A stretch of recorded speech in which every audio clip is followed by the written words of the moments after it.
அமைச்சர்களின் பொறுப்புகள் வெளியிடப்பட்டிருக்கு. இதனை இவன் முடிக்கும் என ஆய்ந்து அதனை அவன் கண்விடார். எப்போதுமே உழைத்தவர்களையும் கூட இருந்தவர்களையும் எந்த காலத்திலே மற்றவர்களை விட எம்ஜிஆரை போல இவர் என்ன பண்ணிருக்கிறார்னா, அழகாக கூட இருந்தவங்களே தன்னுடன் பயணித்தவர்களையும் விடாமல் நினைவில் வைத்து கொண்டு யார் 1000 பேர் 1000 சொன்னாலும் செய்கிறார். அவர் ஒரு அமைச்சர்களை கொடுத்தாலே தெரியும். இது யார் யார் வர அடுத்து அவருக்கு வழியே மான்டடாக யாருன்னா இல்லை, நானும் ரவுடிதான் ஏறி அவன் தேரெழுத்து தெருவில் விட்ட கதையாக அவனை கொண்டு போய் இழுத்து வேடிக்கை பண்ணியாச்சு. இதை விட கொடுமை என்னென்னா, ஸ்டாலின் அதான் சுண்ணம் தடவி வச்சுருக்காங்க. கொண்டு போய் இங்கேருந்து நாயடி பேடி அடித்து வச்சா அவர் வரக்கூடாதான். சூப்பர் ஸ்டார் ரஜினிகாந்த் அவர்கள் சந்திக்கிறார். சந்திக்கலை, கூப்பிடுங்க வாயா, எவ்வளோ பண்ணிக்கிட்டார், திங்கிறப்ப வாங்கி தள்ளிட்டீல, அதெல்லாம் பண்ணி கூப்பிடுங்க வர சொல்லி. இந்த ஆள் வரக்கூடாது. என்ன பண்ணலாம், அதிமுக ஆதரவையும் இதெல்லாம் கொடுத்து பண்ணணும், பிரைம் மினிஸ்டர்கிட்ட உள்ள ரிலேஷன்ஷிப்பை யூஸ் பண்ணியான்னு சொன்னோன்னே அவர் எரியிற வீட்டில் அவரே வயிறு எரிஞ்சு என்னென்னமெல்லாம் எரிஞ்சு உட்காந்துருக்கிறார். அவர் அரசியலுக்கு வரேன்னு பொழிச்சு அந்த அம்மணி எல்லாம் குறுக்க நின்று இங்கே வேணாப்பான்னு சொன்னதே போண்டு ஐயோ வடபோச்சேன்னு கெஞ்சிட்டு இருக்கிறாள்ல, எண்ணெயை ஊற்றுனா எப்படி இருக்கும். அப்போ நான் பண்ணுறேன்னு தோற்று போய் உட்காந்துருக்கேன். ஏன் நீங்கள் 2011 தோற்று போய் உட்காந்தார போக வேண்டியது தானே, 2014 தோற்று போய் உட்காந்தார போக வேண்டியது தானே, அதுக்கு முந்தி 2016 இப்போ நான் போக வேண்டியது தானே. இப்போ எதுக்கு போகிறீங்க? சின்ன பையலாம் 23 வருடம் எனக்கு தெரியுமா, கிழிச்சாங்க. நான் 28 வருஷமாக எனக்கு என்னத்தை கிழிச்சிங்க? வயிற்றுச்சல் அடங்கிறதுக்கு போனேன் இங்கேருந்து. சூப்பர் சார் பெரிய மனுஷன் அவனை தூக்கி வச்சிருக்காயா, இவன் பெரிய மனுஷன் புத்தியை இப்போ போய் வரிஞ்சு சொல்லிகிட்டு இருக்கேன். நீ மூடிட்டு போக வேண்டியது தானே. அப்படி எல்லாத்தையும் கொண்டு வந்து உனக்கு என்ன கொடுத்தாங்க?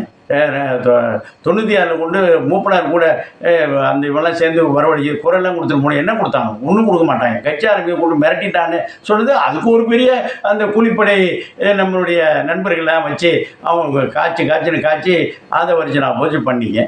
இன்னைக்கு போய் பண்ணுறீங்க. உனக்கு எப்போதுமே அதாவது இளிச்சமாக இருக்கிறான்னா அது ஏறி போட்டு கும்பிட்றதுக்கு நீங்கள் வருவீங்க. ஒரு பாவப்பட்டு அதை படாத பாடுபடுத்தி வர ஏன் அந்த மாதிரி பண்ணுறீங்க பார்த்துங்க. இதில் என்னாச்சுன்னா, இங்கே புரட்சி தளபதியே ஏதோ ஒரு இழவு பேர் ஒன்று வச்சு சொந்தத்துக்கு பேர் வச்சு வேறு விஷால் ரெட்டி. ஆந்திராவில் என்னாச்சுன்னா, தலித்துகளுக்கு எதிரானவர்கள் ஏன்னா ராவுகளும் ரெட்டிகளும் தான் பார்த்தா தெரியும். அந்த புத்தியை நீங்கள் ஒன்று காட்டுற. தமிழ்நாட்டை பொறுத்தவரையிலையும் தமிழர்கள் எந்த காலத்துலையும் வந்ததே கிடையாது. முதலமைச்சர் நீங்கள் பார்த்தீங்கன்னா என்ன பண்ண ஒரு தடவை பேர் போய் கோபால்சாமின்னு சொல்ல வைகோ என் பேரை சொல்லிட்டு இருக்கேன், ஓ பேர் ஒரிஜினல் பேரை சொல்ல நல்லா இருக்குமா, என்னங்க ஒரிஜினல் பேர் என்ன சொல்லி போய் தட்சிணாமூர்த்தி அவன் பேர் அவரை மூடிட்டு உட்காந்தாச்சு. இதெல்லாம் நடந்தது, அதெல்லாம் வேணாம்.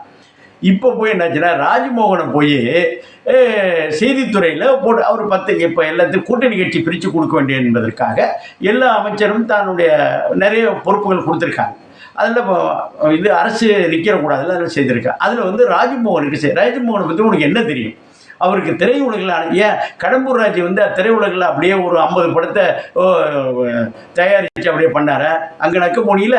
அடுத்து சுவாமிநாதன் செய்தித்துறை அமைச்சர், அங்கே போய் என்ன பண்ண?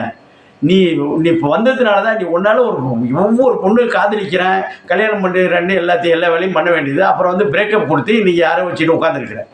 கல்யாணத்தையும் உன்னால் பண்ண முடியல. புதுசாக ஒரு காரணத்தை கண்டுபிடிச்சி இது பண்ணுற என்னாச்சு, நான் நடிகர் சங்கத்தை பிறட்டினா தான் நீ இருக்கிற வரையும் நடிகர் சங்கம் கட்ட உருப்பட முடியாது.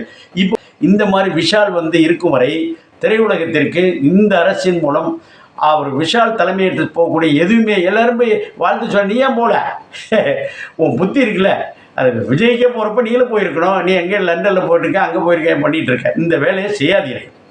ஏன்னா அவர் இந்த நடிகர் சங்க தலைவராக இருக்கிற நடிகர் சங்கத்துக்கு விஜய் அமைச்சர் எந்த ஒரு காரியமும் நடக்காது. நீ போய் நின்று ஆர்கே நகர்லேருந்து ஒரு எம்எல்ஏ இதே நிற்க முடியல, அதே வட்டி விட்டானோ போலி கையெழுத்து போட்டு பண்ணுறேன்னு வட்டி விட்டான். உனக்கு ஏன் அந்த புத்தி? அதனால் நண்பர்களே, இந்த அமைச்சரவை பொறுப்பு கொடுக்கறதுல எல்லாம் கூட இருந்தவர்களுக்கு செய்கிறாரு. ஏன் உனக்கு இந்த புத்தி? இந்த வேலை செய்யாதீர்கள். அதனால் வரப்போகிற காலகட்டங்களில் திரையுலகத்துக்கு மிகப்பெரிய 100 ஆண்டு, ஏன்னா இந்த ரெட் ஜெயின் மூலமாக பண்ண வேலைகள்லாம் இருக்குது பாருங்கள், எல்லாம் இந்த தேட்டரில் அடைச்சி வச்சுட்டு பண்ணதெல்லாம் சுண்ணாம்பு தடவுறதுக்காக திட்டத்தை பண்ணால் அவர் இதனை முடிக்க பண்ணுங்க. இந்த வேலை பண்ணுவதற்கு நீ அந்த தூங்கு முஞ்சிருப்பான்ல இந்த டிப்டி சிஎம், அவனுக்கு போய் சொம்படிச்சது பண்ண மாமாவை பார்த்தது உலகத்துக்கு எதிரே டிவியில் பாருங்கள். இந்த மேடெல்லாம் பண்ணும்போது அந்த தூண்டுதலை போய் இந்த வார்த்தையை பயன்படுத்தலாமா? வேணாம் விஷாலே, வளர்ந்துட்டு இருக்க நீ, வளரவே இல்லை, வளர்ந்துட்ட உயரத்தில் வளர்ந்துட்ட. வளர்ந்து கெட்டவன்னா நீ தான் இந்த வேலை பண்ணாத. வாழ்த்துக்க.